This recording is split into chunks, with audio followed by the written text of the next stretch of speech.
உளவியலில் முதுகலை பட்டம் பெற்றிருக்கிறார். இசையின் மீதுள்ள நாட்டம் காரணமாக சாயி குருகுலம் எனும் இசைப்பள்ளியை நியூஜெர்சியில் நடத்தி வருகிறார். பல மேடை நிகழ்ச்சிகளில் பாடிய அனுபவமும் இவருக்கு உண்டு. இதுவரை 5 நூல்கள் வெளியிட்டிருக்கிறார். 6 கவிதை தொகுப்பு நூல்களில் இவருடைய படைப்புகள் இடம்பெற்றுள்ளது. இசை, எழுத்து, பின்னல் கலை இந்த மாதிரி பல துறைகளில் விருதுகள் நிறைய வாங்கியிருக்காங்க.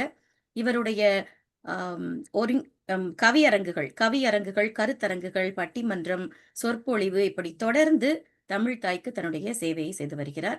வாருங்கள் மேனகா அவர்களே, உங்களுடைய கவிதைகளை தாருங்கள். வணக்கம் தோழி. முதலில் நூலேணி பதிப்பக பதிப்பாசிரியர் கன்னிக்கோவில் ராஜா சாருக்கு என்னுடைய வணக்கங்கள். அடுத்து தோழி அன்புடன் ஆனந்தி, இந்த அழகான வலசை சென்ற வண்ண மயில்கள் அப்படின்ற இந்த அழகான ஹைக்கூ தொகுப்பினுடைய தொகுப்பாசிரியர் தோழி அன்புடன் ஆனந்தி அவர்களுக்கு என்னுடைய வணக்கங்கள். மற்றும் இந்த தொகுப்பில் தன்னுடைய கவிதைகளை கொடுத்து ரொம்ப அழகா இந்த கவிதை நூலை சிறப்பாக செய்து கொடுத்திருக்கிற எல்லா கவிஞர்களுக்கும் என்னுடைய மனமார்ந்த வாழ்த்துகளும் வணக்கங்களும். இப்ப இன்னைக்கு திணை அமெரிக்காவும் நூலேணி பதிப்பகமும் இணைந்து நடத்தும் இந்த சிறப்பு ஹைக்கூ கவியரங்க நிகழ்வுல பங்கு பெறுவதில் மிக்க மகிழ்ச்சி. என்னுடைய 10 ஹைக்கூ கவிதைகளை இப்பொழுது நான் வாசிக்க போகிறேன். வானவில்லின் குறுக்கே கருப்பு அழிப்பான் பறவைகள் கூட்டம். வெள்ளிச்சரிகை பளபளக்கும் சேலை பௌர்ணமி கடல். காற்றின் பெருமூச்சில் கலங்கும் பூமி புயலுடன் மழை.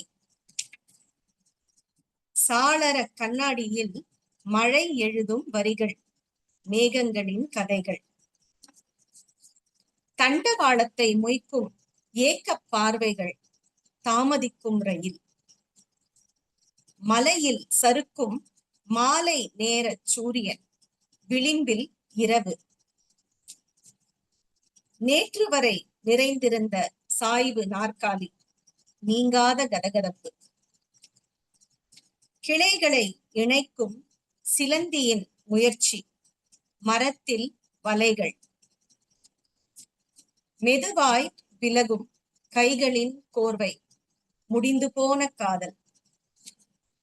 வாசல் நிலைக்கும் பாட்டியின் கண்கள் கோடை விடுமுறை. வாய்ப்புக்கு நன்றி, வணக்கம். மிகச்சிறப்பு, மிகச்சிறப்பு. எனக்கு நீங்க அந்த சிலந்தி பத்தி சொல்லும் பொழுது, அது அப்படியே அந்த ஒரு கவிதையினுடைய சிறப்புன்னு சொல்றது நமக்கு அது கண் முன்னாடி அது காட்சிப்படுத்தணும். அவங்க சொல்லும் பொழுதே நமக்கு அப்படியே காட்சிப்படுத்தணும். எனக்கு இந்த கிளைகளை இணைக்கும் சிலந்தியின் முயற்சி, மரத்தில் வலைகள் அப்படின்னு சொன்னது எவ்வளவு அழகா அது பின்னல் போட்டு எல்லாரையும் ஒண்ணு சேர்க்க முயற்சி பண்ற மாதிரியான ஒரு பெரிய ஒரு தத்துவத்தை சின்ன ஒரு குமிழ்க்குள்ள அடைச்ச ஒரு சிறப்பு. அனைத்து கவிதைகளுமே மிகச் சிறப்பு. உங்களுடைய இலக்கிய பயணம் இன்னும் தொடரட்டும். வாழ்த்துகள் தோழி. நன்றி, வணக்கம். மிக்க நன்றி. நன்றிங்க.